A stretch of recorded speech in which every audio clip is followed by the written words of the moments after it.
Маньяктарға қатысты төбе шашыңды тік тұрғызар оқиғалардың көпшілігін іздеп әуре болмадым. Өйткені психикасы мығым менің өзіме қылмыстық істі оқып шығу оңай болған жоқ. Дегенмен де Алматы қалалық сотының архивінен бір істі шығардым. Ол морг санитарлары Сергей Копай мен оның бандасының атышулы қылмысы еді.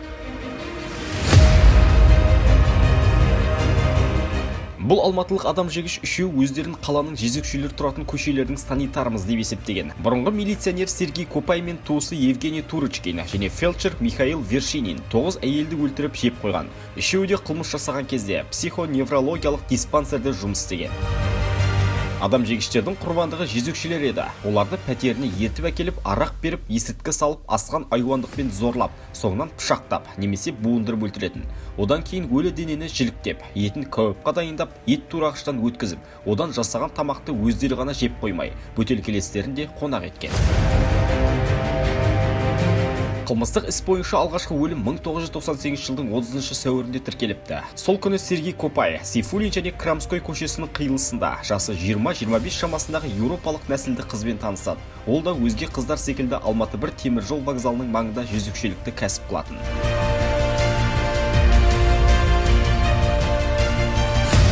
1990 жылдар мен 2000 жылдың басында көпшілік күнкөріс үшін немен айналысуға да дайын еді. Тіпті мектеп оқушыларда панель жағалап кеткен заман болды. Содан да болар, ол кезде қала маңынан жеке басы анықталмаған қыз-келіншектердің мәйіті жиі табылатын. Бұл қыздың тағдыры да солай болды. Тергеу оның жеке басын анықтай алған жоқ. Копай онымен 500 теңгеге келісіп, үйіне ертіп әкелген. Пәтерде оларды Евгений Турочкин күтіп отыр еді. Ойға алған нәрселері орындалған соң Сергей 500 теңгені қайтарып алу үшін қызды өлтіруге бел байлайды. Қыз жуынып жатқан сәтте ваннаға кіріп келіп тірідей соя бастайды. Осы сәтте Евгений де келіп ағасына көмектескен. Етін бөлшектеп кәуіпқа дайындап, аяқ қолы мен денесін қаланың әр жеріне апарып тастаған. Ал 500 теңге тағы бірнеше шөлмек араққа жұмсалыпты. Бірнеше айдан соң каннибалдар тағы да адам етін сағынады. Бұл жолы олар Евгений Турочкиннің танысын таңдайды. Тегі Сливная Меркулова деген қызды пәтеріне шақырып, естен танғанша арақ ішкізеді. Сөз арасында үшеуі шекісіп қалып жаға жыртысады. Алайда артынша татуласып ұйықтап қалады. Ертеңінде ғана екеуі қыздың арақтан уланып өліп қалғанын көреді. Еті жеуге жарамайды деп шешкен маньяктар оның денесін бөлшектеп, түнде қоқыс жәшіктеріне апарып тастайды. Жындыханада санитар болып жұмыс істейтін Копай 1998 жылы дәрігер Михаил Вершининмен танысады. Копай, Турочкин, Вершинин үшеуі ажырамас досқа айналады. Жиі бас қосып, естен танғанша арақ ішеді, адам етін тіске басады етеді. Күндердің күнінде екеуі Вершининге жезөкшені қалай өлтіргенін, етін қалай жегендерін тәптіштеп айтып береді. Міне, осы сәттен Вершинин басшы, Копай мен Турочкин қосшы болып, үштік қанқұйлы жорығын бастайды.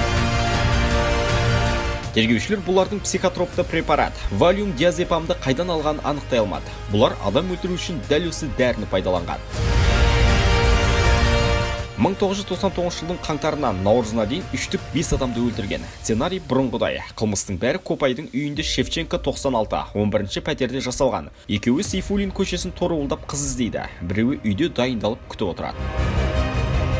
Жезөкшелер арасынан қыздардың із-түссіз жоғалып, артынша қаланың әр бұрышынан адам сүйектері табылуы, қаланы аяғына тік тұрғызды. Жезөкшелерді өлтіретін маньяк туралы айтыла бастады. Қалалық ішкі істер басқармасынан бірнеше жедел топ құрылып, іздеу басталды. Полицейлер Сейфуллин және Сайын көшелерінен қыздарды алып кеткен еркектер туралы барлық ақпаратты жинап алды. Бұл кезде жезөкшелер мен олардың жеңгетайлары өз ішінде зерттеу жүргізе бастаған. Міне, дәл осылар өз ішінен екі қызды тауып алады. Екі жігіт оларды пәтеріне алып барып ішімдік ішкен соң, ес-түссіз қалғандарын айтқан. Бұл ақпаратты полицияға жеткізеді. Көп ұзамай-ақ әлгі екі қыздың адам жегіштердің ордасына барып, аман қайтқаны белгілі болды. Егер олар жалғыз барғанда тірі шықпайтындары анық еді. Полицейлер қыздар көрсеткен пәтерге келгенде есікті Сергей Копай ашқан. Копайды көлікке отырғызып, облыстық ішкі істер департаментіне алып келгенде, Копай, облысқа неге әкелдіңдер? Біз жезөкшелерді қалада өлтірдік қой, депті. Осылайша Евгений Турочкин мен Михаил Вершининнің атын атаған. Қаладағы бүкіл полиция аяғынан тік тұрып екеуін ұстап әкелгенде Вершинин бүйдепті. Ерте ме кеш пе бәрібір ұсталатын едік. Адамдарды өлтіріп, оны ешкімге айта алмай жүрген оңай деймісіңдер. 1976 жылы туылған Евгений Туручкин қылмыс жасаған кезде 20 жаста болған. Үлкен ағасы Сергей Копай екеуінің шешелері бір болғанымен әкелері бөлек. Евгений әскерден келген соң оны ағасы жындыханаға жұмысқа кіргізген. Әскерде басынан алған соққыстың әсері болса керек. Сергейдің жезөкшелерді өлтіріп етін жеу туралы ойы Евгенийге ұнаған. Ванна бөлмесінде Женя өлі денемен жыныстық қатынас жасаған.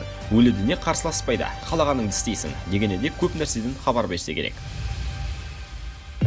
Михаил Вершининнің алғашқы медициналық білімі болған, түрлі жерде жұмыс істеген, оның ішіне жедел жәрдем де бар. Кейіннен жындыханаға жұмысқа тұрған. Тағдыр Вершининді де аямапты. Әйелі ашықтан ашық көзіне шөп салған. Жанына тыныштық іздеген Михаил ақыры Иегова куәгерлердің қатарынан бірақ шығып, сектантқа айналған. Сот психиатрия мамандары оның маньякқа айналуының бір себебін осыдан іздейді. Сергей Копай маньяктар арасындағы ең жас үлкені. Біршама уақыт милицияда жұмыс істеген. Әріптестері оны техникаға жақын еді, бірақ көп шетіндеп еске алыпты. Қиын балалық шақ пен сәтсіз неке себеп болса керек. Біртіндеп ақыл есі ауыса бастаған. Ақырында барынан айырылған. Тіпті жындыханадан да қуып жіберіпті. Екінші әйелі Лена жезөкше еді. Ақшасы таусылғанда Сергей оны жезөкшелікпен айналысуға мәжбүрлейтін. Тіпті достарының астына салып беріп, өзі рақаттанып тамашалап отыратын болған. Копай да Вершинин сияқты үйінде тұр жалаңаш жүргенді ұнатыпты. Тіпті балалардан да қымсынбаған.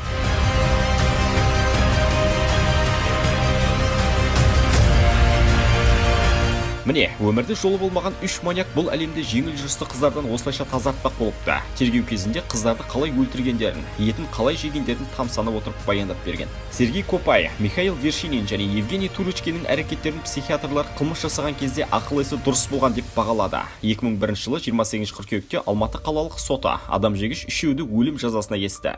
Алайда сол жылдары мораторий жарияланғандықтан өлім жазасы өмір бойы түрмеде отыру жазасына ауыстырылды.